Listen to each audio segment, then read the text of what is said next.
अस्सलाम वालेकुम क्लास। कल बच्चों मैंने आप लोगों को इवेंट, सैम्पल स्पेस, ये सारी टर्म्स बताई थी बेसिक्स। आज मैंने आपको बेसिकली प्रोबेबिलिटी का बताना है, प्रोबेबिलिटी के लास बताने हैं, उसके हर पॉसिबल फार्मूला बता देना है, कंडीशनल का, डिपेंडेंट, इंडिपेंडेंट का। उसके बाद आपकी सारी बेसिक्स कंप्लीट हो जाएंगी। फिर इंशाल्लाह कल हम चैप्टर नंबर 7 स्टार्ट करेंगे, जहाँ से आपके कंटेंट्स शुरू होते हैं प्रोबेबिलिटी डिस्ट्रीब्यूशन से। वो सारे के सारे काम करने के लिए इन फार्मूलाज और डेफिनेशन का पता होना ज़रूरी था, इसलिए मैंने ये 2 दिनों में आपको बेसिक्स सारी बताई हैं। अब मैंने आपको पीडीएफ सेंड किया, ये सारा नहीं करना, जस्ट फार्मूलाज मैंने अंडरलाइन किए हैं, आप सिर्फ वो वाले पॉइंट्स करोगे। जैसे सबसे पहले डेफिनेशन ऑफ प्रोबेबिलिटी में आपने बेसिकली यही चीज़ याद रखनी है कि प्रोबेबिलिटी होती क्या है, चांस ऑफ वन सर्टेनिटी। किसी भी चीज़ के अकर होने को आप प्रोबेबिलिटी कहते हो, ठीक है। प्रोबेबिलिटी को बेसिकली पी ऑफ से ए से आप डिनोट करते हो। इसका फॉर्मूला आपके पास आपने याद कर लेना है, number of favourable outcomes over total number of possible outcomes. यानी किसी भी चीज़ के जितने टोटल उसके आउटकम्स, उसके चांसेस होंगे वो नीचे आएगा, जो फेवरेबल होंगे, जिसकी बात कर रहे होंगे, वो ऊपर आ जाएगा। ये फॉर्मूला जस्ट आपने याद कर लेना है। जैसे कि अगर आपके पास कोई कॉइन है, वो टॉस आप उसे करते हो, जब आप उसे टॉस करोगे तो देखें टोटल 2 चांसेस होंगे, या हेड आएगा या टेल आएगा। तो टोटल नंबर ऑफ चांसेस 2 हैं।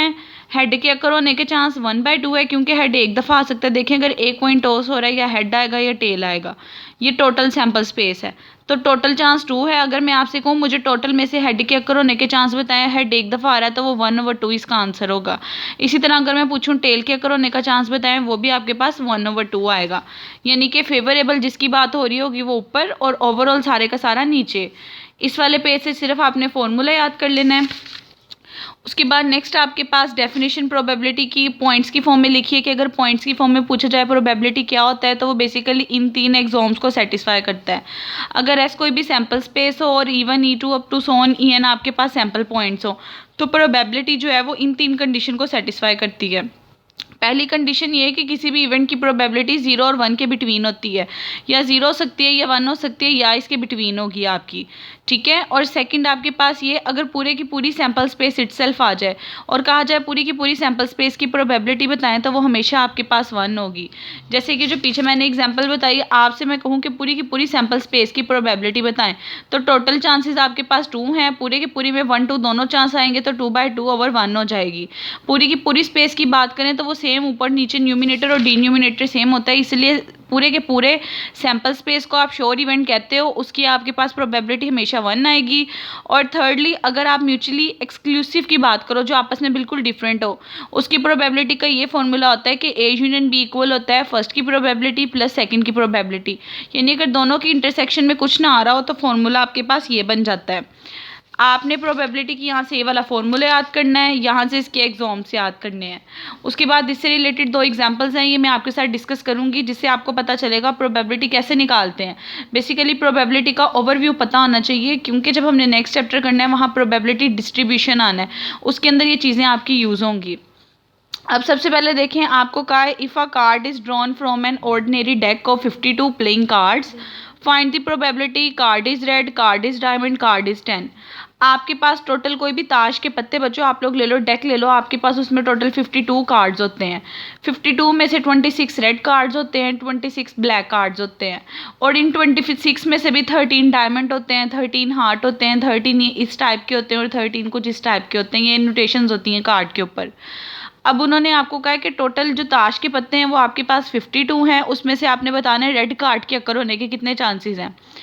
आपने फॉर्मूला लिखा, टोटल अमाउंट 52 थी, 52 नीचे लिखा, टोटल रेड कार्ड्स कितने होते हैं 26, तो जितने वो फेवरेबल हैं वो ऊपर आ गए, टोटल नीचे आ गया, तो एट द एंड इसकी प्रोबेबिलिटी निकल आएगी। इसी तरह जब आपने डायमंड्स की बात करनी है तो टोटल डायमंड 13 होते हैं, 13 फेवरेबल है, 52 टोटल हैं, तो ये आपके पास आ जाएगा। अगर आपसे कहा जाए 10 कार्ड्स बताएं, अब बेसिकली इसमें भी एक कार्ड ऐसा होगा जिसके अंदर 10 आ रहा होगा, इसमें भी एक कार्ड ऐसा होगा जिसमें 10 आ रहा होगा, इसी तरह एक 10 हार्ट वाला होगा, एक 10 डायमंड वाला होगा। तो 10 बेसिकली 4 टाइम अकर हो रहा होगा, तो आप कहोगे 10 वाले में फेवरेबल 4 है, ओवर 52 है, तो इसका आंसर ये आ जाएगा। इजीली प्रोबेबिलिटी निकल जाती है, जिस चीज़ की बात कर रहे हो उसकी अमाउंट पता होनी चाहिए, टोटल अमाउंट पता होनी चाहिए, आप फॉर्मूले में पुट कर देते हो।